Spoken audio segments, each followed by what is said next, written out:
Salut à tous, j'espère que vous allez super bien.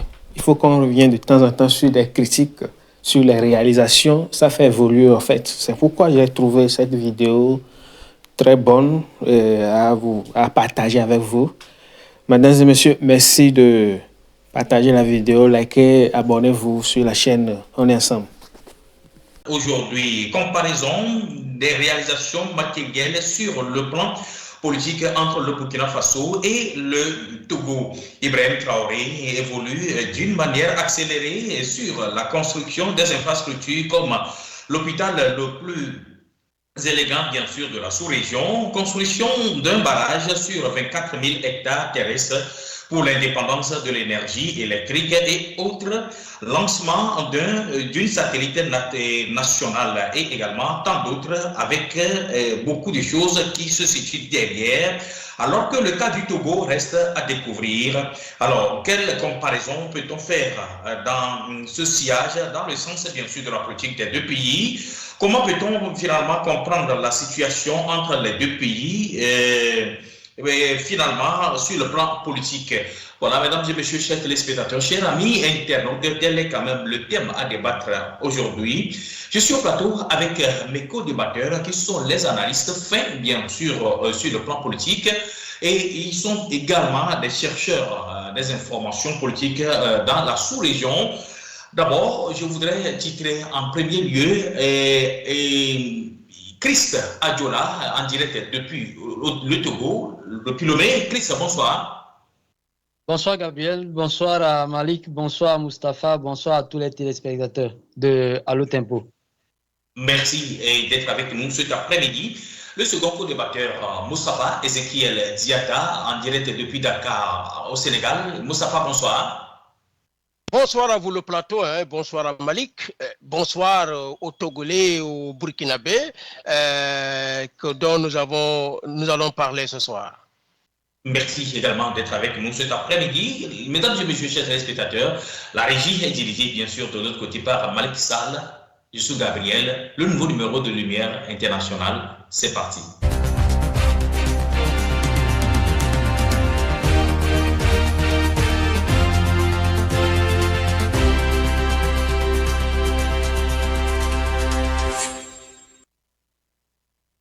Les réalisations politiques sont la force finalement sur le plan de réalisation entre le Burkina Faso et le Togo. Les deux pays finalement sont dans les raids politiques. Vous n'êtes pas sans savoir qu'Ibrahim Traoré est venu au pouvoir avec un coup d'État, mais aujourd'hui il détient le titre du président du Faso. Avec toutes ces réalisations lancées sur le terrain, le Burkina Faso reste un pays redoutable actuellement.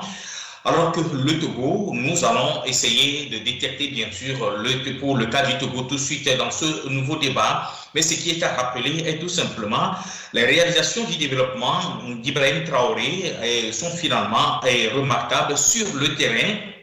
10 méga-projets de construction réalisés au Faso déjà. En premier lieu, le grand hôpital, bien sûr de renommée de la sous-région, est déjà lancé en construction.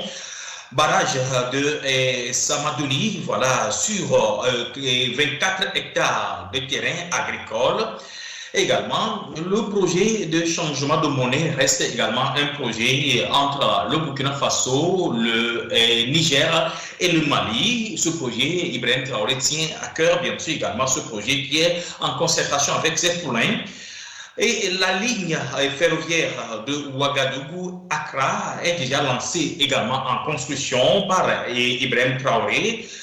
Le musée de civilisation de Ouagadougou également lancé en construction. La satellite dont je viens de parler tout de suite est déjà en construction et les hostilités sont déjà lancées avec les experts, bien sûr, doués en la matière, qui sont déjà présents sur le sol burkinabé. Le terrain, bien sûr, le train à grande vitesse de Ouaga-Accra est déjà commandé, bien sûr, qui sera réceptionné, si les choses vont bien, dans pratiquement 3 mois, selon le délai donné par les fournisseurs. Également, la construction d'une centrale nucléaire pour pouvoir essayer de faire doter le Burkina Faso dans l'indépendance, bien sûr, de ce sillage.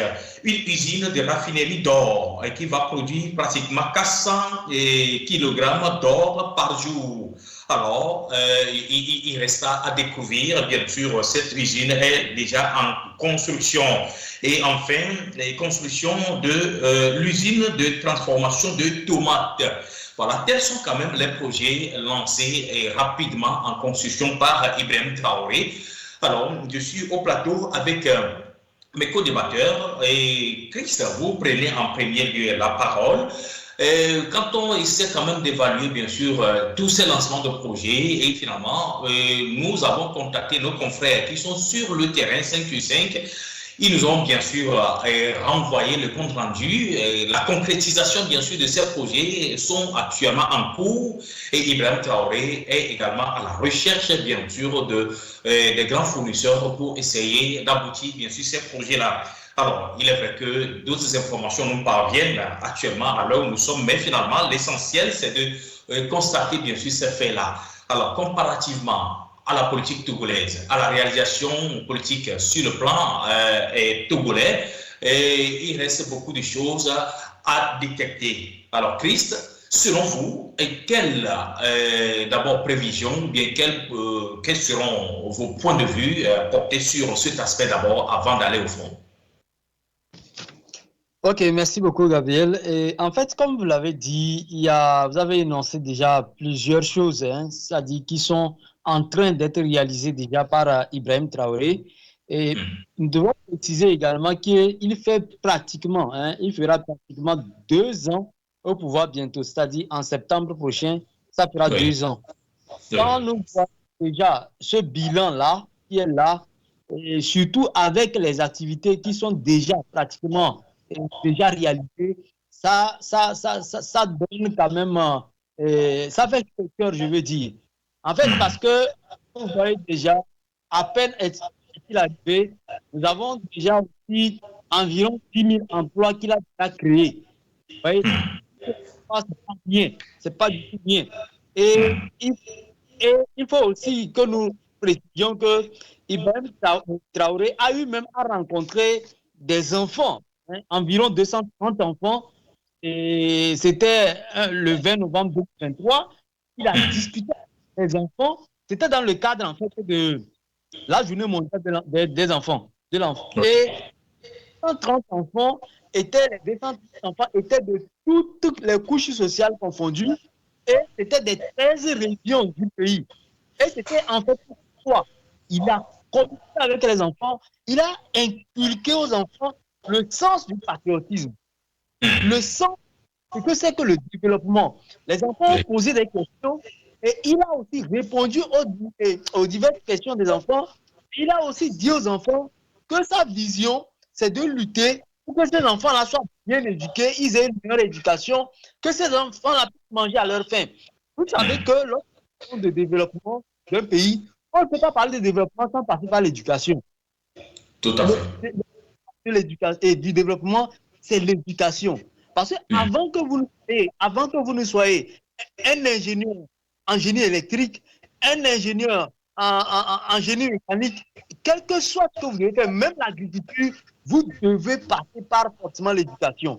Donc, déjà, la rencontre qu'il avait eue déjà avec ces enfants-là, c'était déjà une base qu'il donnait de sa vision du développement de son pays. Et je tiens à rappeler qu'il avait dit ceci, entre-temps, Ibrahim Traoré. Il a dit, il disait, je souhaite que dans 10 ans, mon pays soit un Eldorado. Il a dit. Et il a dit que ce que les jeunes Africains cherchent, les jeunes Africains partent chercher ailleurs, il souhaite que dans 10 ans, les jeunes Africains viennent plutôt au Burkina Faso pour chercher ce qu'ils veulent chercher en Europe, aux États-Unis, ainsi de suite. Et il a encore ajouté qu'il souhaite que son pays soit une destination touristique, un pays attractif pour toute l'Afrique de l'Ouest et pour tout le monde entier. Ça, c'est la vie précise et Ibrahim Traoré a dans 10 ans pour son pays. Il veut que le Burkina Faso soit un pays de paix, un pays développé, un pays libre. Quand vous voyez un peu sa vision, il a une vision suffisamment précise de ce qu'il veut de son pays et en 10 ans. Et déjà, ça a commencé avec ces différentes réalisations. Il est en train de faire et il a même encore beaucoup de projets qui sont en cours de réalisation. Et quand vous voyez même un peu, ils ont essayé d'établir au niveau du Burkina Faso, par ministère, je dis bien par ministère, toutes les réformes, tous les projets qui sont en cours et qui devront être réalisés pendant ce temps, 10 ans. Et tout ça me franchement très très intéressant. Et avant qu'on arrête pour mes premiers propos, je vais préciser que ce jour-là, le vendredi 14 juin, c'est-à-dire au moment où nous sommes en train de parler, je précise que ce matin même, parce que le 14 juin, c'est la journée mondiale de don de sang.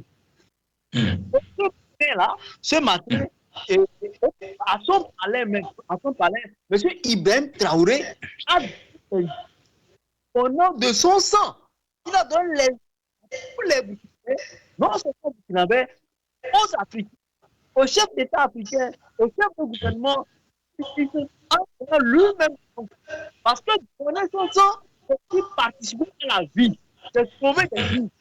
Sauve des vies pour que ces vies-là, ces personnes qui sont sauvées, efficaces, c'est des hommes qui vont participer au développement. Et lorsqu'il n'y a pas la vie, il n'y a pas de développement. Merci beaucoup. Voilà, tout à fait.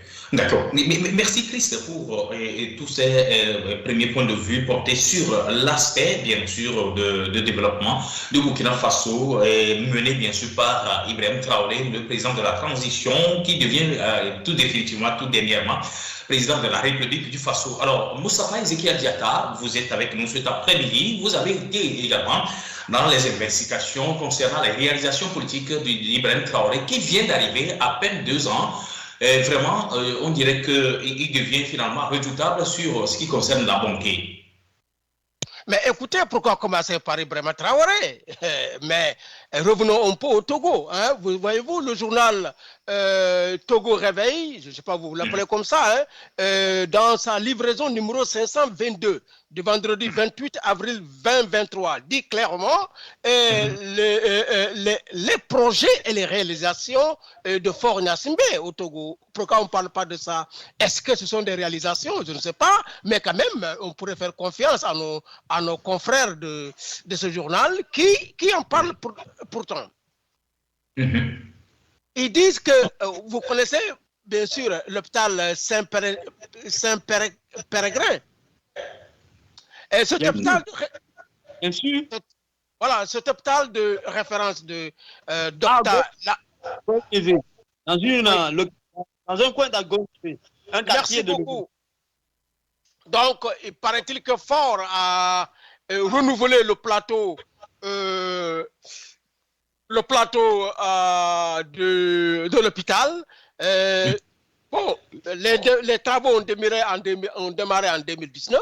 Donc, les travaux de construction de l'hôpital de Docta Lafié ont presque fini. Hein, les réalisations sont estimées à 100% à plus. D'ailleurs, depuis le 1er mars 2023, les services déjà ont commencé à travailler, n'est-ce pas, dans cet hôpital-là. Donc, si cela s'avère être vrai, donc, on peut féliciter Fort Gnassingbé pour cette réalisation-là.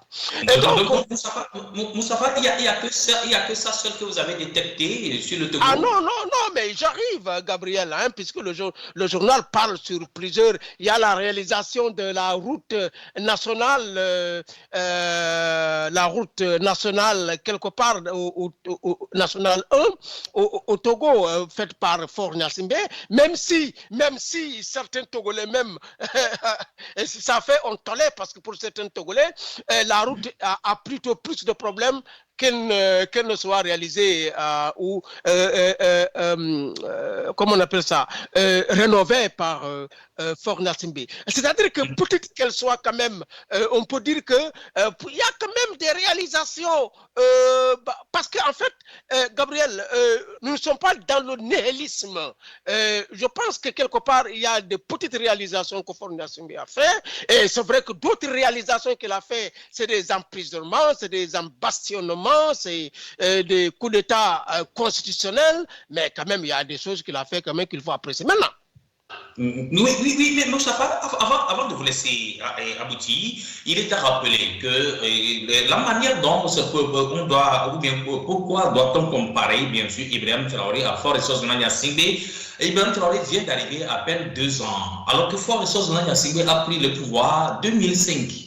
Et il est en train de briguer, il est en train de vouloir terminer déjà un 4e mandat. Et le 5e mandat est changé en régime parlementaire qui devient finalement autre chose carrément.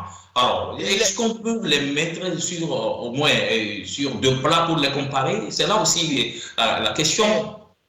Oui, je vous encourage à lire ce journal-là, Gabriel. Il y a trop de détails.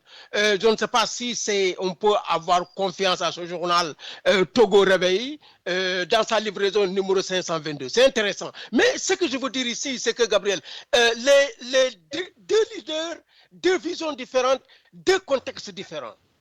Il faut quand même le notifier. 2 leaders, 2 visions différentes, 2 contextes différents. Ibrahim Traoré avait la chance de voir Thomas Sankara qui avait réveillé la conscience des Burkinabés pour la lutte pour l'indépendance politique et économique du Burkina Faso. Or, le Togo avait perdu cela depuis 1962. Lorsqu'ils ont assassiné le père de la nation qui avait cette politique de l'indépendance économique et politique du Togo. Et donc, celui qui avait pris le pouvoir et qui se trouvait être fort, Gnassingbé père, il n'avait pas cette vision, il n'avait pas cette ambition de faire du Togo un Eldorado. Et donc, moi, je pense que, comparaison, oui, mais je pense qu'il faut aussi voir les contextes dans lesquels les 2 présidents évoluent. Ce sont des contextes qui ne sont pas du tout les mêmes. Et je ne suis pas en train de dire que Faure Gnassingbé est en train de faire du Togo un Eldorado. Non, je ne suis pas en train de dire. Mais je voudrais tout simplement... Non, attendez, Gabriel. Je voudrais tout simplement attirer votre attention pour dire que les contextes ne sont pas les mêmes. Même si on peut lui reprocher de ne rien faire à 95% à rien faire au Togo parce que depuis 2005 il était au pouvoir, il devrait quand même faire plus que ça. Mais je sais que quelque part ses ambitions politiques, son intérêt crypto personnel vaut mieux que l'intérêt national des Togolais. Et c'est pourquoi il est différent de Ibrahim Traoré qui est en train de faire un travail extraordinaire sur le plan militaire, sur le plan économique. Oui, Moustapha, nous allons dresser, bien sûr. Vous avez touché, bien sûr, un point sensible, puisque le chef de l'État togolais, on ne peut pas dire quelque part qu'il n'a rien fait depuis qu'il est arrivé au pouvoir. Oui, c'est bien vrai, mais au fait, c'est la réponse à cette question, c'est dans la bouche, bien sûr, des Togolais, les habitants, la population civile qui essaie quand même de vivre les preuves palpables sur le terrain. Nous allons adresser, bien sûr, la parole à Christ Adjola, qui a directé depuis Lomé. Christ, selon vous, et comment est-ce que vous appréciez, bien sûr, ce que Moustapha vient de dire? Non, Gabriel, je ne suis pas d'accord avec vous. Les Togolais n'ont pas de preuves seulement, il ne faut pas avoir les preuves seulement de la réalisation du président Faure Gnassingbé. Et les gens lisent aujourd'hui ce qui se passe au Togo. Et nous pouvons voir quand même, petites qu'elles soient, les réalisations de Faure Gnassingbé. Je ne sais pas d'être l'avocat du diable, mais quand même, l'Africain qui est dans la profondeur des eaux aujourd'hui peut lire ce qui se passe au Togo. Donc pour dire que ce sont seulement...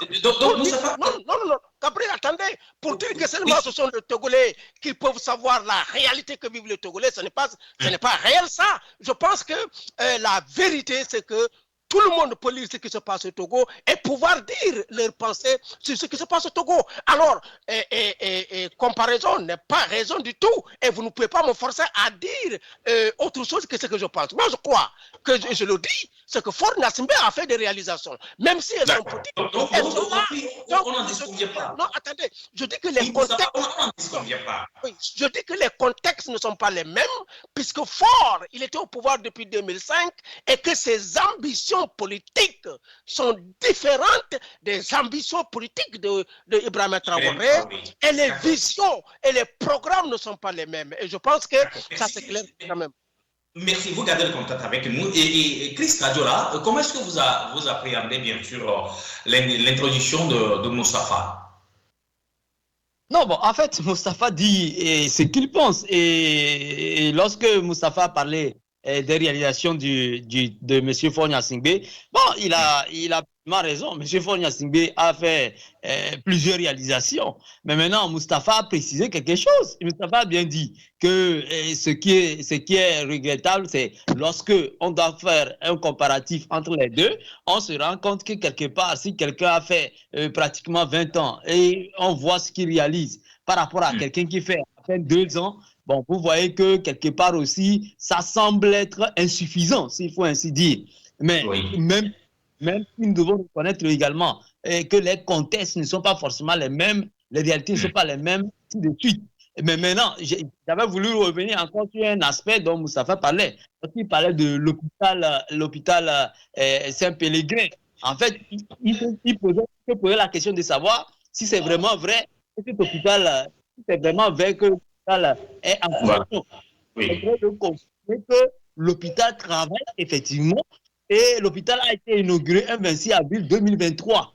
Et donc, les activités sont déjà en cours et tout dernièrement, même encore, l'hôpital et d'autres services encore, tout dernièrement, tout récemment, d'autres services encore ont été inaugurés. D'autres services de l'hôpital, d'autres départements de l'hôpital ont été inaugurés. Donc, c'est pour dire que l'hôpital en question, c'est un hôpital, en fait, qui est considéré un hôpital de référence. Quand nous disons hôpital de référence, c'est pour dire que cet hôpital-là, c'est un hôpital qui sera sous-régional, voire même africain. Permettre tous les Africains qui ont peut-être aller en Europe pour se faire traiter, de venir au Togo et se faire traiter. Mais la question, le problème qui se pose autour de cet hôpital, c'est que cet hôpital semble finalement avoir été créé pour des Togolais et des étrangers qui ont un niveau de vie élevé. Parce qu'à Saint-Pélégrin, tout le monde ne peut pas y aller. Ça dit que le Togolais moyen ne peut pas s'y rendre. Les coûts sont extrêmement chers et ce hôpital est pratiquement réservé à ceux qui ont un niveau de vie élevé. Or, nous savons, la plupart du temps au Togo, la majorité de la population est pauvre. Il ne faut pas occulter cette réalité-là. La majorité de la population, ce qui veut dire que si la majorité de la population est pauvre et que nous pouvons créer un hôpital de ce genre, c'est une bonne chose. Avoir un hôpital régional africain pour traiter des gens sur des maladies que peut-être les gens devaient penser aller en Europe ou bien aller peut-être au Maghreb. C'est une bonne chose. Mais, quelque part, il a fallu aussi que, côté de réalisation, une réalisation intéressante, il aurait fallu également qu'on rénove nos hôpitaux au Togo.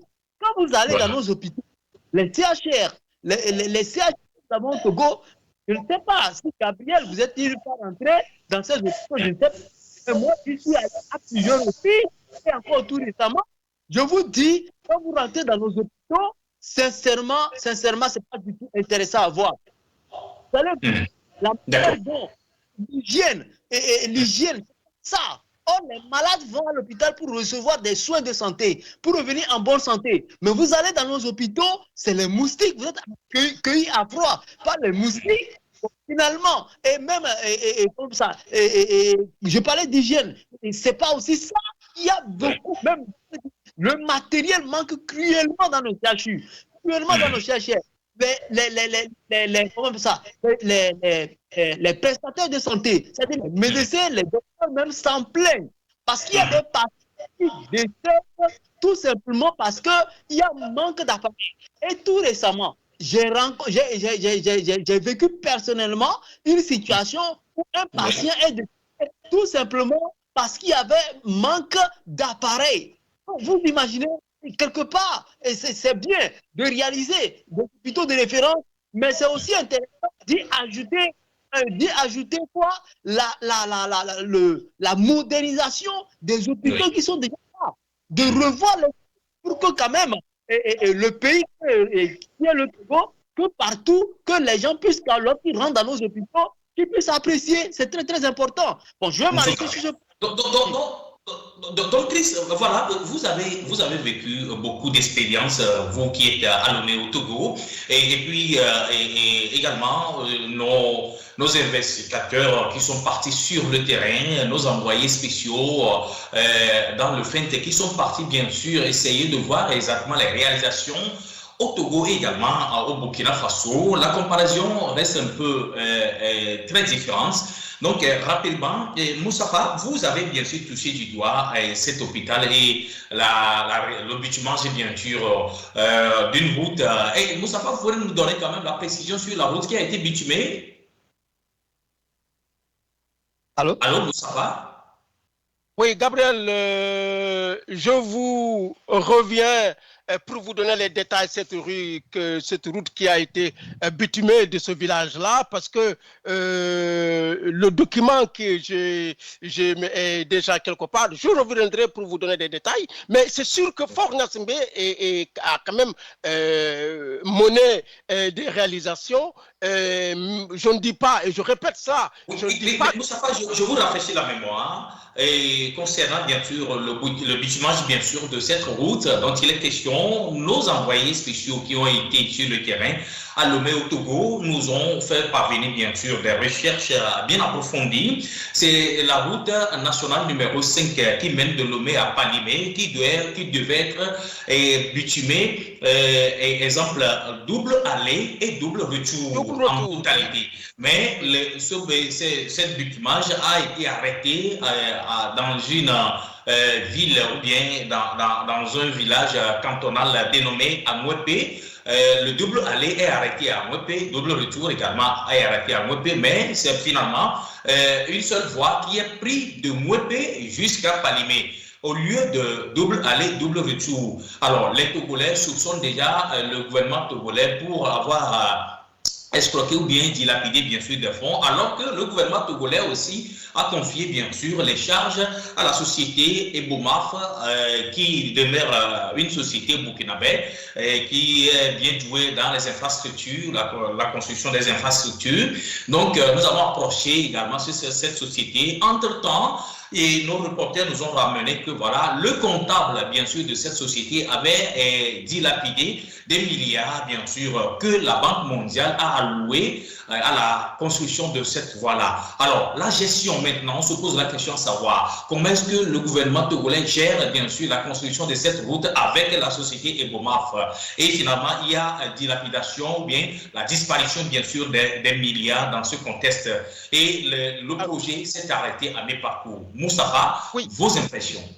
J'allais venir sur ça, parce qu'en fait, ce n'est pas parce que Fort ne veut pas, je ne suis pas en train de faire, je répète, je ne veux pas être l'avocat du diable, hein, mais je pense que le véritable débat aujourd'hui qu'il faut poser, c'est où sont partis ces milliards de francs CFA qui ont été dits par l'État togolais qu'il a investi sur les infrastructures au Togo. Mais en fait, sur le terrain, ce n'est pas palpable. Donc, où sont partis ces milliards? C'est la véritable question et c'est le véritable débat. Je pense que quelque part, d'abord, d'une part, il faut parler des détournements des deniers publics des Togolais. Qu'est-ce qui se passe? Comment vous pouvez confier un marché à une société sud-sud, c'est-à-dire une société burkinabé, et qui est voisin du Bénin, pardon, du Togo, pour des infrastructures routières? Et cette situation vous dit que oui, c'est le comptable qui a, c'est pas des milliards. Non, c'est parce que des personnes camouflées ont décidé de marcher sur la tête des Togolais. C'est-à-dire bouffer leur argent au lieu de travailler dans la véritable construction de la nation, c'est-à-dire les infrastructures routières. Parce qu'en franche vérité, un pays, pour qu'un pays se développe, Gabriel, il y a d'autre part trois choses. Il y a l'éducation, il y a les infrastructures qui sont bien construites, mais il y a aussi quelque part l'agriculture et l'élevage. Donc, c'est autour de cela qu'on peut se développer. Maintenant, lorsque les infrastructures ne sont pas bien développé au Togo, c'est qu'il y a un problème fondamental. Et ce problème fondamental, c'est le détournement des fonds politiques, c'est le vol de l'argent des Togolais, ce qui a comme conséquence la non-réalisation entière de cette route que vous venez de citer là au Togo. Tout à fait. D'accord. Merci. Et donc, ce qui prouve tout simplement que vous revenez sur l'impression bien et des points de vue des auditeurs, des youtubeurs, téléspectateurs qui sont en direct avec nous précisément. Mpuga Diagri et qui nous écrit ceci. Pour le cas du Togo, ne venez pas nous tromper ici, tu es togolais selon lui. Alors il dit, celui qui a parlé en premier position, rien du tout. Donc c'est qui prouve que avec Mpuga Diagri, rien n'a été fait par Faure Gnassingbé. Et il poursuit en disant tout simplement, Faure Gnassingbé n'a rien fait du tout.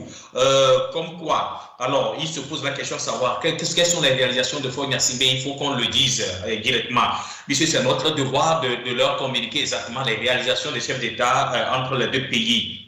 Et il y a également, même le téléspectateur nous dit, ne comparez jamais Ibrahim Traoré à Faure Gnassingbé. Et il y a une grande différence entre les deux leaders. Ibrahim Traoré n'a jamais été un dictateur vis-à-vis de son peuple. Alors qu'au Togo, nous déplorons beaucoup de choses, bien sûr, sur le plan de la dictature, sur le plan du rapport de force, sur le plan de la loi du plus fort au Togo. Alors, Christ Aldola, vos points de vue sur les impressions, bien sûr, de ce téléspectateur. Oui, et je remercie ce téléspectateur pour ses impressions. Et bon, c'est son opinion, hein, et il a pleinement raison d'exprimer ce qu'il pense. Mais au-delà des émotions, il faut quand même qu'on soit réaliste et objectif. Monsieur Faure Gnassingbé a quand même fait certaines réalisations. Le problème, c'est que lorsque vous faites des réalisations par rapport au temps que vous faites au pouvoir et que la population ne ressent pas directement ces réalisations, mais ça fait d'autres personnes de penser que vous n'avez totalement bien fait. Mais nous, je ne peux pas dire qu'il n'a rien fait du tout. Ce ne serait pas quelque chose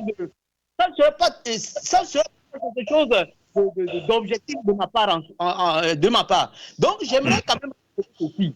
J'aimerais rappeler que M. Faure Gnassingbé, par exemple, a créé et il a inauguré un 7 juin 2021 ce qu'on appelle la PIA. La PIA, ce qu'on appelle la plateforme industrielle d'Adédi-Copé. Donc, c'est une plateforme qui regroupe beaucoup d'activités. Il y a des activités de soja là-bas, des activités de transformation des fibres en coton. Il y a beaucoup de choses, les stockages de coton, les ports secs. Il y a beaucoup de choses, d'activités qui se mènent au PIA là-bas. Et le PIA là-bas a pour objectif de faire quoi? C'est d'être comme une base de développement du Togo. Mais le problème... Oui, mais Chris, il faut rappeler aussi quelque chose.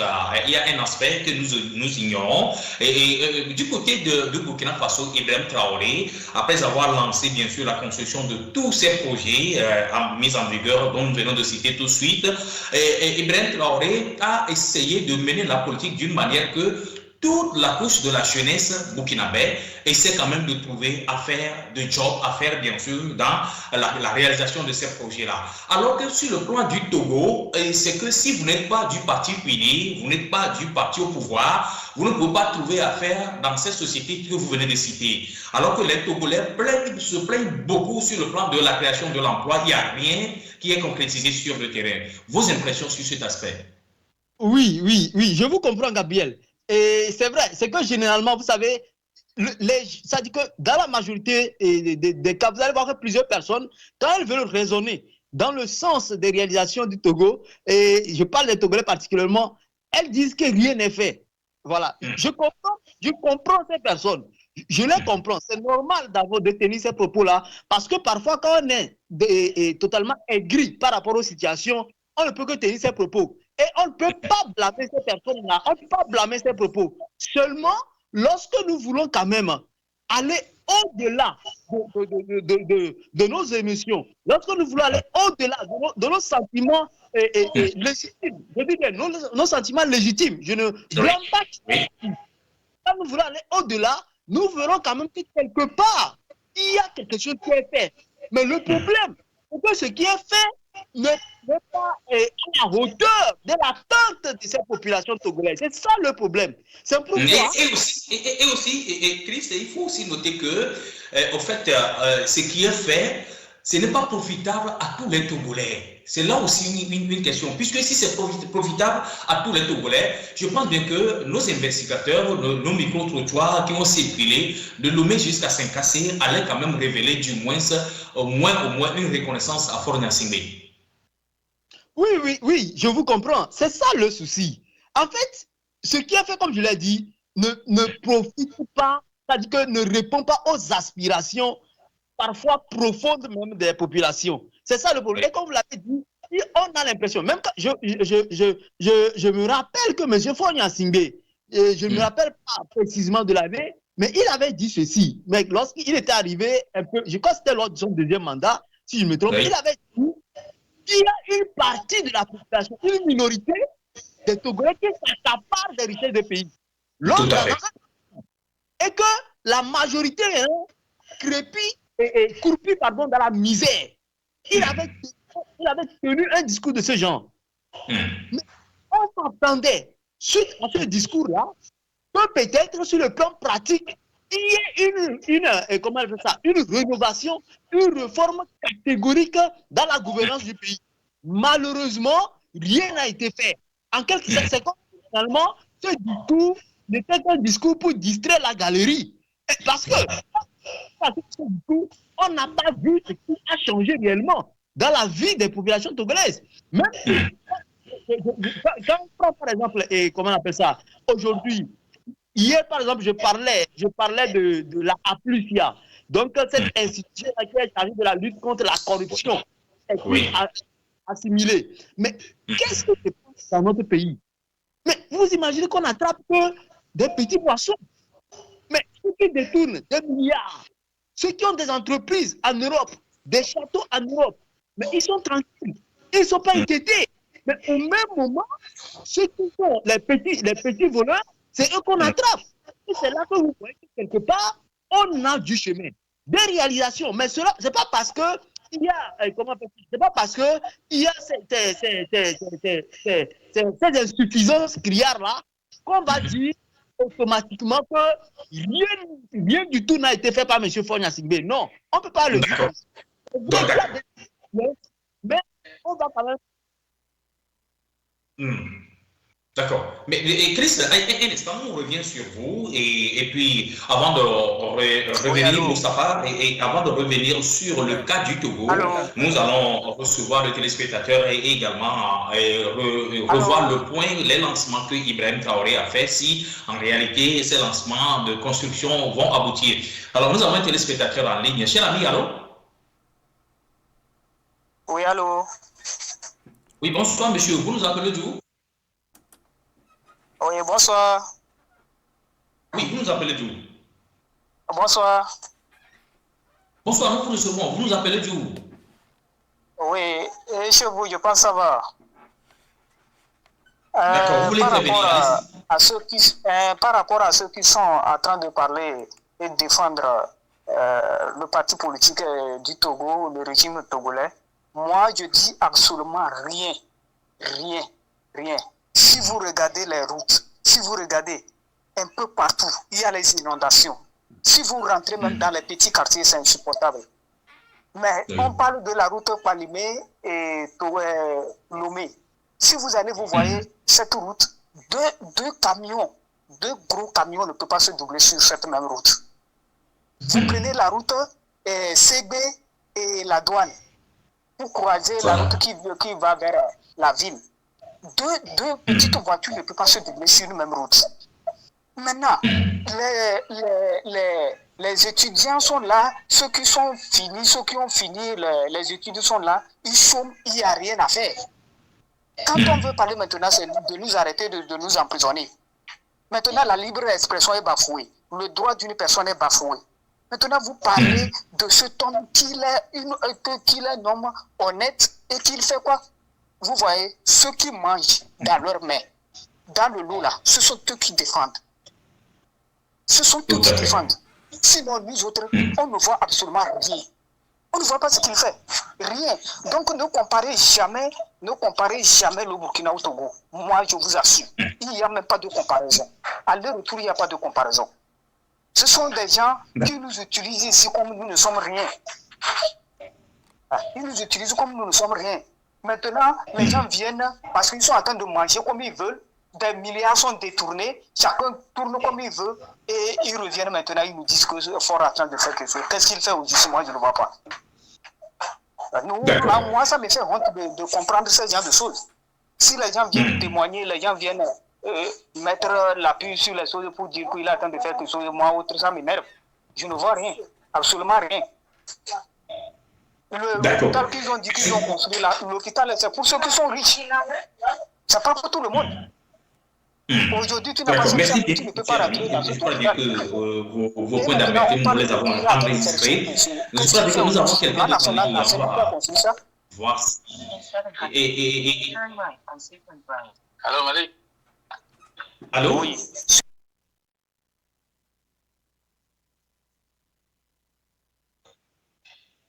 Merci.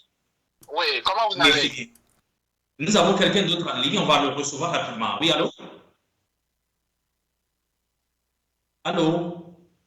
Oui. Sinon, moi, je suis tellement découragé. Je suis tellement découragé de ces gens qui défendent toujours la même personne qui ne fait rien et qui a tout gâté dans le pays. Mais maintenant, ces gens de personnes, on parle de collaboration de géopolitique entre lui et le Burkina. Qu'est-ce qu'il peut faire au juste? C'est quelqu'un qu'il ne faut jamais donner confiance. C'est quelqu'un qu'il ne faut jamais. Moi, quand je vois ces gens de choses sur les réseaux sociaux qui veulent collaborer avec la US, c'est pour détruire. Tout à fait, d'accord, merci. Et les vrais Togolais commencent à rentrer en ligne pour essayer de toiletter, bien sûr, ce que nous sommes en train de dire sur Tempo Afrique TV. Alors, nous avons quelqu'un d'autre en ligne, on va le recevoir. Cher ami, allô? Oui, moi, allô? Oui, allô, nous recevons. Bonsoir Gabriel, bonsoir à Mustapha, bonsoir à notre frère contributeur du Togo, bonsoir aux auditeurs.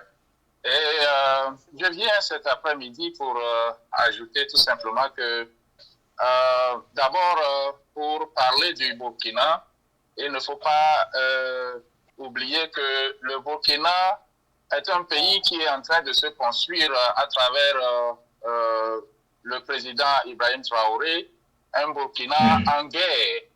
Et c'est en temps de guerre que le développement est en train d'être fait. Et ils ne sont pas seulement en train de combattre le terrorisme qui est importé sur le territoire burkinabé.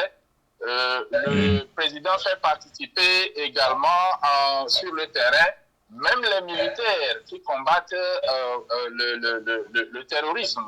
Ils les font participer à la production. L'agriculture, il ne l'a pas négligé, il a pris ça comme un point important du développement du Burkina Faso. Et ce que nous devons regarder, c'est que il n'y a même pas match dans une question de comparaison sur ce terrain-là. Parce que avant de pouvoir servir son peuple, il faut avoir une vision. Et le pouvoir togolais n'a pas une vision. Ou si il en a un, c'est la vision la plus grande qui serait du pouvoir togolais, est une vision de conservation du pouvoir. Et dans cet état de choses, on n'est pas là à rechercher le bonheur du peuple. Lorsque vous avez décrit la construction de l'hôpital, et notre frère a ajouté que les frais ne sont pas accessibles à la population. Est-ce qu'on est là, on gouverne pour la majorité, ou on gouverne pour le peuple, ou bien on gouverne pour la minorité? Lui-même qui a dit qu'il y a une minorité qui s'est accaparée des richesses du pays. Il vient construire encore un hôpital de référence pour cette minorité-là. Il y a beaucoup de scandales qui ont été dénoncés par notre compatriote journaliste investigateur Ferdinand Haïté. Et ces dossiers de corruption, de détournement de deniers publics, qu'est-ce qu'on en a fait? Rien du tout. On a essayé de protéger ceux-là qui sont en train de piller le pays. Et donc, si le régime continue par protéger ces gens-là, c'est que le régime lui-même également est trempé dans cette corruption et c'est le jeu qu'il joue. Quand on vient au pouvoir, c'est pour le bien du peuple. Et quand on ne se bat pas pour ce peuple-là, il n'y a pas de raison qu'on puisse vous défendre. On ne peut pas dire objectivement que rien n'a été fait au Togo pendant les 20 années. Mais quand les 20 années, on peut énumérer au bout des doigts ce que vous avez pu faire comme réalisation, alors là, ceux qui disent qu'on n'a rien fait, on leur donne raison. Vous voyez? Donc, dans cette condition-là, je crois que le pouvoir togolais n'est pas parti pour le bien du peuple, et nous le savons tous. Et les dossiers de corruption, de détournement, on n'a jamais poursuivi qui que ce soit. Au contraire, ce sont ceux qui ont plutôt dénoncé ces dossiers, qui ont parlé de ces corruptions, qui sont au contraire traqués par le pouvoir. Bon, je ne pense pas qu'il est de bon ton de vouloir même comparer ce qui se passe au Burkina avec ce qui se passe au Togo. Cette comparaison n'a même pas lieu d'être. Il faut l'oublier carrément. Il faut seulement féliciter le pouvoir burkinabé parce que le jeune capitaine qui est arrivé au pouvoir n'est pas venu pour l'idée de rester au pouvoir. Il est venu pour changer quelque chose. Et je crois que c'est dans cette traque-là qu'il se met et il met même sa vie en danger. Il est en permanent danger. En permanent danger vis-à-vis de ceux qui ne veulent pas notre bien et de ceux qui ont contribué à nous diviser jusqu'au jour d'aujourd'hui. Si l'impérialisme et la colonisation a pu réaliser quelque chose de minant sur le continent africain, c'est cette division qui a été installée depuis la nuit des temps et qui gangrène encore nos peuples et qui font que par émotion, par culte de personnalité, les gens sont là à vouloir féliciter et mettre cette propagande autour des réalisations d'un pouvoir du père au fils qui aujourd'hui ne peut faire mourir la population togolaise et les gens ne peuvent pas trouver à manger. C'est un peu dégueulasse. Et regardez, vous avez gouverné pendant 20 ans et vous allez par exemple en Corée comme une caniche pour aller encore fustiger cette jeunesse ouest-africaine en disant qu'elle ne réfléchit pas avant d'agir. Bon, vous comprenez la gravité de la situation au Togo? Je crois que les gens veulent s'éterniser. La vision principale du pouvoir togolais, c'est la conservation du pouvoir. Et dans cet état de choses, il n'y a pas de réalisation envisageable qui soit au bénéfice de ces peuples-là. Et je voudrais dire que cette comparaison, bon, je crois qu'il faut décrire les choses tout simplement, chacune dans sa catégorie, mais faire une comparaison, ce sera de graves erreurs que nous sommes en train de commettre. C'est le premier jet que je voudrais apporter. Merci bien, mon cher ami, de nous avoir donné, bien sûr, toutes ces explications sur divers plans. C'est très important aussi de les avoir ainsi, puisque nos reporters également, ils nous ont rapporté des choses qui ont trait, bien sûr, à ce que vous avez relaté tout de suite. Merci bien. Alors, avant de donner la parole, bien sûr, au plateau, il y a également d'autres youtubeurs qui nous écrivent, bien sûr, en direct. Et il y a également Bébé et Joli Cœur qui nous dit tous les projets qu'il a lancés, c'est-à-dire tous les projets que Fort Essos Mnanya Singé a lancés durant les 19 ans au pouvoir, à coups de milliards sur le dos des Togolais sont tous voués à l'échec. Alors, et il poursuit en disant que l'AES, c'est-à-dire Alliance des États du Sahel, est en train de signer son arrêt de mort avec la coopération de Fort Eswazona Nyasimbe. Alors, c'était quand même, lui, son point de vue. Rapidement, Moustapha, vous avez finalement la parole. Vous venez d'écouter, bien sûr, les auditeurs qui ont finalement commencé à répliquer, bien sûr, ce que vous avez dit en introduction. Moustapha, vos points de vue concernant les réalités du terrain palpables, parce que vous avez dit des choses aujourd'hui qu'il faut quand même reconnaître à Fort Nyasimbe qu'il a réalisé au moins certaines choses. Mais les Togolais commencent à rentrer en ligne et ils disent que voilà, si depuis 2005 qu'il a pris le pouvoir jusqu'à aujourd'hui et c'est ce minime qui est fait, alors là, ceux qui disent qu'il n'a rien fait ont raison. Vos points de vue? Je les renvoie, Gabriel, je les renvoie au journal Togo Réveil. Ils n'ont qu'à aller demander le directeur qui a écrit. Moi, attendez, Gabriel, attendez. Je vous réponds. Une explication. Une explication d'abord. Vous attendez, je réponds. Vous aurez la parole. Une explication d'abord. Et vous voyez, au fait, on ne peut pas se vouer au sort de ce journal Togo Réveil seul pour dire que Fort Nyasimbe est en train de réaliser des choses. Sinon, les téléspectateurs seront totalement énervés. Il n'y a pas que ce journal au Togo. Et le téléspectateur a cité tout de suite que Ferdinand Messa Aïké de l'alternative du Togo a dénoncé beaucoup de choses qu'il faut se référer. Donc, ce téléspectateur aimerait nous dire tout simplement que c'est comme si nous ne faisons pas d'investigation, c'est-à-dire de recherche approfondie. Donc, c'est pourquoi il ne faut pas seulement citer ce journal Togo Bregaï. Et je voudrais vous dire également qu'il y a des journaux qui supportent le pouvoir et des journaux qui sont des journaux excentriques. Et d'autres journaux supportent également l'opposition.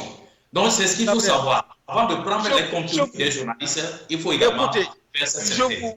Je vous comprends à 100% et je comprends ces auditeurs qui ont appelé à 100%. Que ce soit ceux qui défendent Nyasimbe, que ce soit ceux qui sont du côté du peuple, ce sont tous des Togolais. Et qu'est-ce que je suis en train de dire? Moi, je ne suis pas ici pour dire ceci, cela. Moi, je dis ce que je pense. Je dis que Fort a fait des réalisations, même sans lire ce journal-là. Maintenant, ces réalisations ne sont pas à accepter par rapport à la durée de Fort Nyasimbe au pouvoir au Togo. C'est ce que j'ai dit. Maintenant, si les Togolais s'offusquent, ils sont dans leur droit.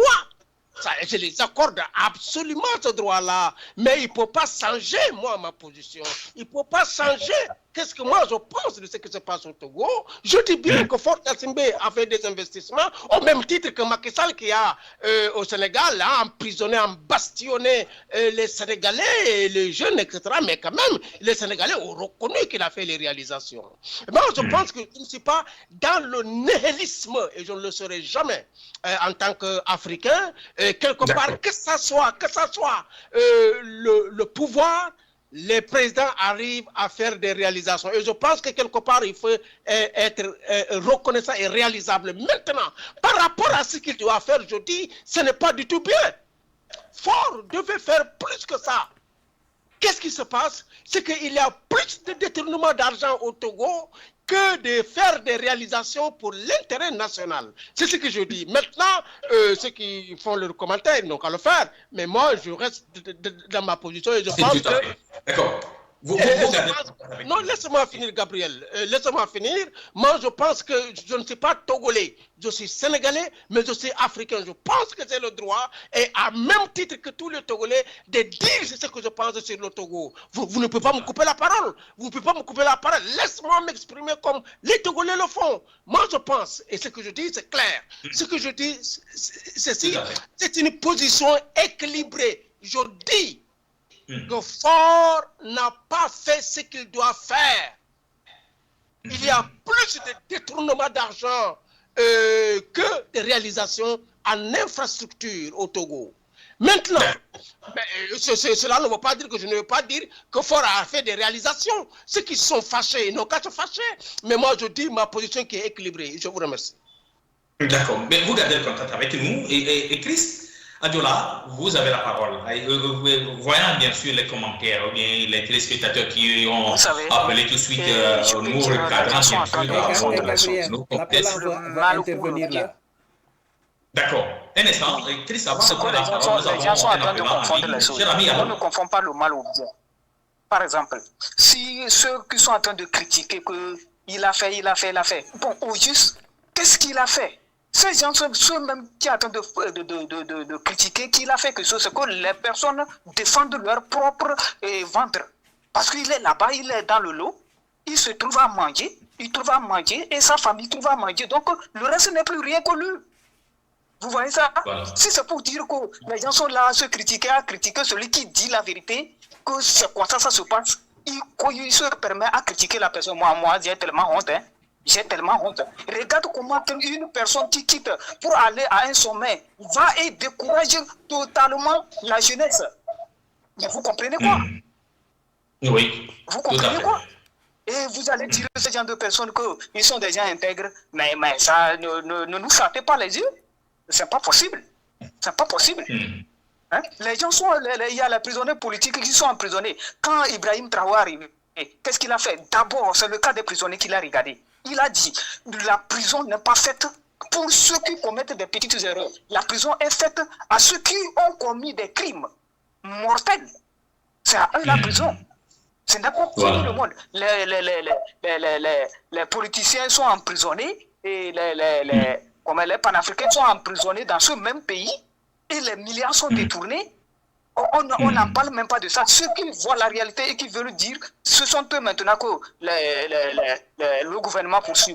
Maintenant, vous voulez nous parler de quoi? Ceux qui défendent qui défendent au juste. C'est leur propre ventre. Parce que les autres, ils ont construit, ils mangent comme ils veulent. Maintenant, c'est de critiquer les autres. Parce que ça va. Et rien ne va. Moi, je ne peux pas me taire. Rien ne va. Du tout. Du tout. Rien ne va. Sans vous mentir, si les gens sont là,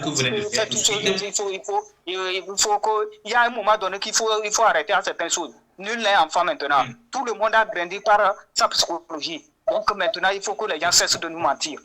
On a assez grave. Vraiment. Voilà, merci bien, merci. Et les Togolais commencent à s'énerver. Il y a certains téléspectateurs qui commencent également à s'énerver. Nous vous prions. Et puis les youtubeurs, ceux qui sont en direct avec nous et puis qui essaient quand même de nous envoyer également leurs commentaires sur YouTube, nous vous prions de bien vouloir être courtois et nous n'allons pas insulter.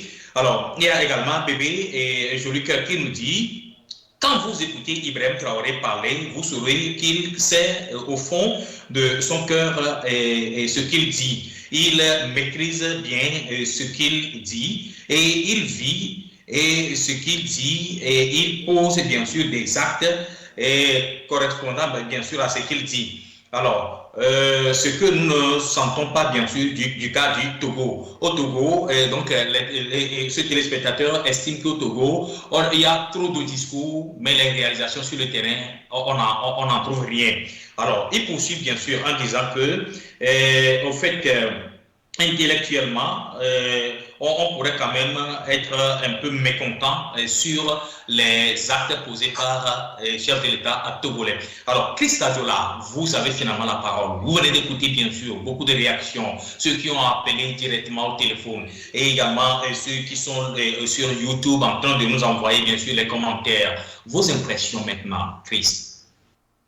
Oui, je vous remercie, Gabriel. Je remercie tous ces téléspectateurs-là qui sont en train de participer ou bien partager avec nous finalement ce plateau. C'est très intéressant.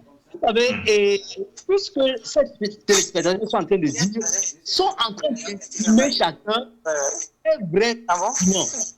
C'est important.